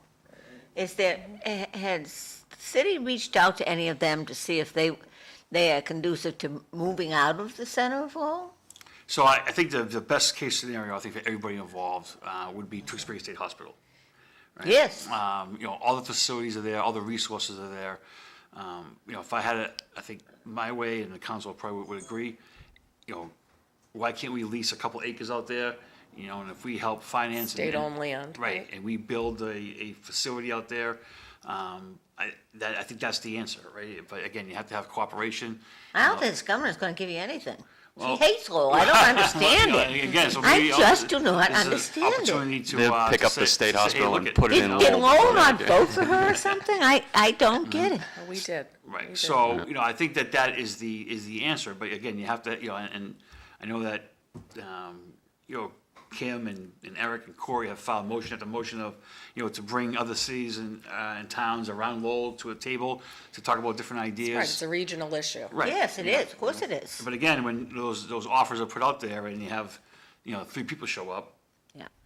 and we're trying to. Well, nobody really wants to get their hands dirty. Yeah, Well, well, until, again, you until know, the issue starts pushing out further into the, Yeah. And it is, it's and starting. it is, yeah. You're So- seeing that, so maybe there'll be more, collaboration then, but. I hope so. It's just, well, I'm glad to hear that it is safe in Lowell, and I think that it's kind of really important to get that message out, because I stopped going because it wasn't. and you just think about it, we'll take out Poacher, for example, right? A business that's been there for well over 10 years, and the family made a decision to buy the property right next to them and expand. And good for them, and they wouldn't have done it if they weren't doing well, if they weren't successful, if they didn't see a future in the city. It's one of our busy restaurants downtown. One of the things that, you mentioned doctors' offices, and that was a big part of downtown Lowell. You had a lot of doctors, you had Gerber, and, I mean, they were all over the place. The healthcare system, they won't allow it For now. Dr. Scannell. Yeah. Remember Dr. Scannell? Yes, So he was over off of Merrimack Street as well. That's Yes. where I went as a kid. yes, Yeah, well, that's where pediatrician, Dorian yeah. went as well. Yeah, a lot But- of the top levels, Right, right, yeah. offices were Doctors, doctors' lawyers. offices. But yeah. the healthcare system now won't allow it, because the hospitals make the docs be buy condos within their facilities. And until that changes, which I hope it does at some point, because it's just, the docs are owned by the insurance, by the hospitals are owned by the. There are the much fewer insurance private practices too, I mean. Oh, it was these all days. private practices. No, I know, yeah, there aren't many. You can't doctors survive. operating their own You can't- facility, They've made yeah. it so, the insurance company has made it so you cannot survive. And No. they're all affiliated with a hospital. Yeah. Yeah, You have to, and even to the point that they decide what hospital you can go to. It's really, we need to do something about it, but it's, Well, Linda, I get a kick out of the ambulances. You're paying for the ambulance ride, and they only bring you to the closest hospital. I don't want to go to the closest hospital. Oh, I wanna this go to is my Mass Gen- mother's argument. My I want to mother go to wants Mass to go to General. Leahy. My I'm mother paying doesn't for the wanna go. ride. yeah, you get that a Since lot. when do you get in a taxi cab and he takes you wherever he damn well pleases? I know. I know, it makes you pause if you have an episode. And they'll say, well, that's the law. I couldn't care less. Bring me to the hospital I want to go to. And it used to not be that. I mean, you used to have some choices, but you're right. But you have no choice now in Lowell anyway. It's just, and it's tough, pretty much, and that's how it is. Okay, look, I'm just going to read these texts, and if you guys want to comment, go right ahead. text? Maybe it's time we move past the historical bull fertilizer and tear down some of the outdated buildings. Oh, How about that's harsh. How about a new shelter at Concord State Hospital Prison? How long has the shelter been there, and why is moving it so hard?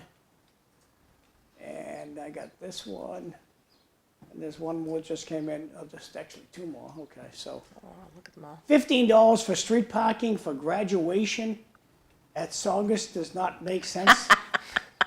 Does not make me want to return to Lowell. Did we bump up the meters on graduation day? Yes.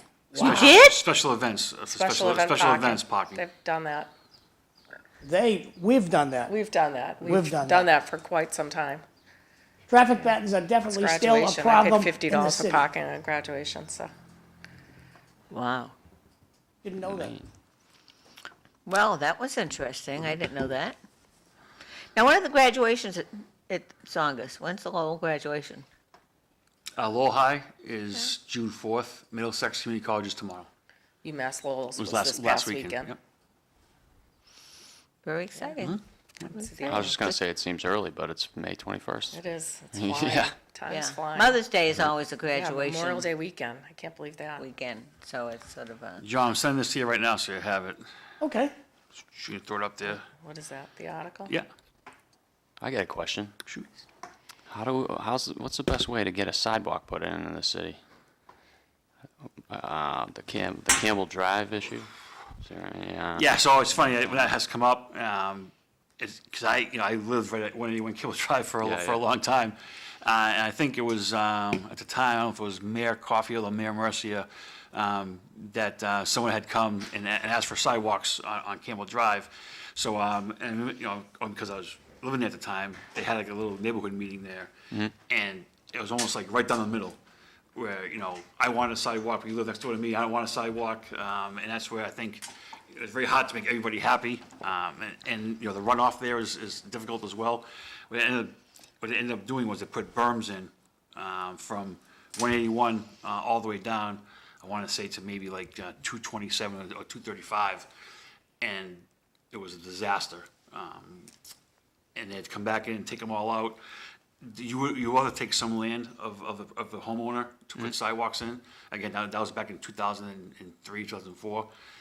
So I don't know if that has changed or not, but, you know, if people want to, give up, sacrifice some of the land for a sidewalk, fantastic, but I think you probably really need a unanimous vote one way or another to do it. So I think that's the problem over there. And, the street is, you say that you're a firefighter, consider that a wide street, probably is, right? Compared to most in the city? No, when school's getting out. No, so, yeah, but so, I mean, so does it have? Generally, yeah. Does it have the Yeah. capability to hold sidewalks on both sides? I think it's already, it seems like it's already built in for it. And so it's interesting though, like in those situations, like how does it, like one stickler, like if there's one person that's like digging their heels in and is like, I'm not giving up the dirt patch on the front of my property, does one stickler like stop that from happening? Again, that's, wouldn't probably think so. push for the manager at DPW, Yeah. but, again, If it's for school safety, I wouldn't think so. I would think that would be something. Well, in Tingsboro, it's just, that I think, I forget how many feet, because I haven't needed to know, of your property is town-owned, in case they decide to put, Right, they have a sidewalk easement. Like It's, it's it's outside pretty my clear house. cut Don't they over have there. it- I'm Seems sure they like have it it would all. be the easy right of enough. way, they call it, the right of way, so I think that's what they may call it. And it's very funny, and Mike was part of this discussion years ago, as was Kim, where the high school location was gonna be, right? And when the thought of going to Colley was an option at the time, there was talk of putting sidewalks in on Douglas Road, and the neighborhood lost their minds. They're putting sidewalks in, you're not Yeah. taking my property, and then lo and behold, a couple of weeks ago, there was a vote to put sidewalks in Douglas Road, because all the neighbors wanted sidewalks, so, Because they're doing the project there already. right, the opinion Yeah. changes all the time, but, I mean, in a perfect world, yes, we'll put them in on both sides, and, creates walkability, safety for the kids, I'm with you. But there are people that have lived there for probably 2 or 3 decades that may want them or may not want them, and that's where it's tough, I think, man, one curmudgeon in the neighborhood and stuff. How did Highland Ave ever get paved and turned into be a one-way with sidewalks down both sides? Who lives on Highland Ave? I don't know how that project went forward. Charlie, what's Charlie's, the school teacher, what's his name? Raris, right, Mr. Raris, yeah. Yeah. Right, No, I don't think he got it done. Was the road in bad shape? Yeah. Yeah, I don't know, They were but doing- maybe they doing the pipe, got maybe doing that street underground work. turned from a two-way street into a one-way with both sides and off-street parking cut in, and Well, they're required to do the sidewalks down both sides when they do it. all right, so you think if I just go and rip up Campbell Drive in the middle of the night or something like that, maybe we'll get sidewalks on both sides? I got 7 years that I Is got it to the be only- walking my is it kids the to only school, so we'll that- try to get Is it. it the only one that doesn't have sidewalks near the school? Do you know that? Well, no, I'm sure, and if we thought about it, I'm sure we could probably figure it out. But it's got sidewalks on the wrong side of the street. Like not the side that makes most sense. But it's a disaster. All the school release and entry times are sort of a disaster with cars everywhere and buses Because and everyone has to stuff. drive their kids to school. Yeah, you're preaching the choir. That's a whole other conversation. that's We only another got 6 conversation. minutes Hey, left. I already went down that. We tried that as well. I know we tried that as well. I got beat up for Yeah. that, so, been there, No, done all you that. gotta, say consent decree, and everybody loses their mind. yeah, even though Boston Yeah. overruled theirs. So anything else that you need to get out about from the council? Whatever you said didn't come. Oh, no, text message? You're in summer schedule, right, Kim? We will be, starting in June, Starting in June, starting which in is June. next, yeah. Pretty is it soon, next I week? know, Every other week? week after, yeah. wow. I said I went through, I got on I my think end. Memorial Day is early, isn't it early? I can't believe it's It this seems- Monday. It seems like it would be the end of the month, doesn't it? Yeah, it's supposed to be I don't know, it just. Second, So fourth. what else do we have going Tuesdays of the on? We have month. traffic calming, some traffic calming measures that are starting, some speed bump installations people will start to see around the city. How's the 25 mile an hour? I think it's good, actually. Does it help? I mean, of course, it doesn't help everyone, but I think it slows down some of the traffic in general through You know, I notice on Woburn Street, I think people are driving a little bit slower, so they're slowing the people down behind them maybe. Yeah. You know, we put up more signage with the 25-mile-per-hour signs. I think that helped. I think it does. I notice it. mean, Yeah, I Of course, notice it. I have go some people flying that by. still drive I like- really do notice it. Vonham Ave and talking about Vonham Ave and West Meadow Road were two areas where speed was a huge issue. Yeah.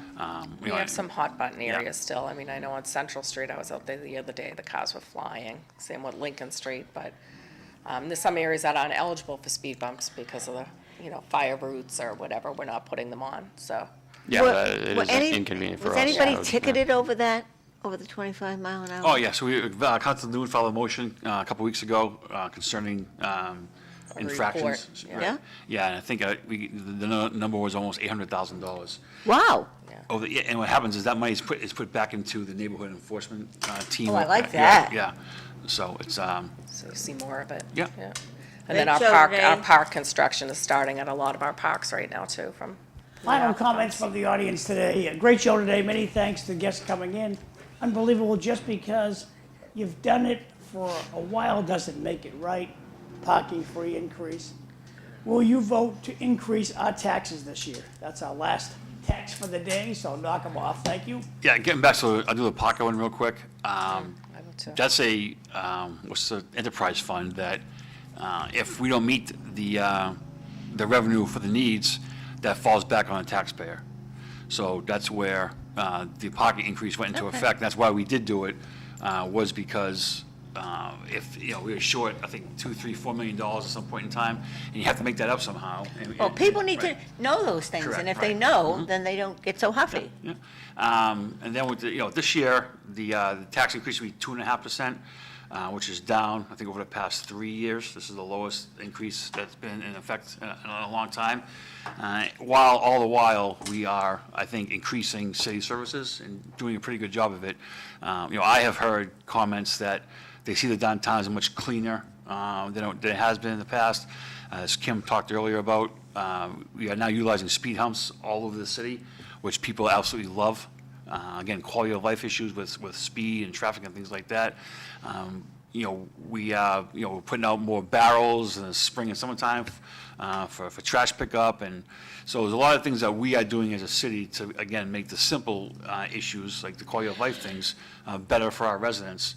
And it does come with a cost. And I think to keep that at 2.5% is quite an accomplishment.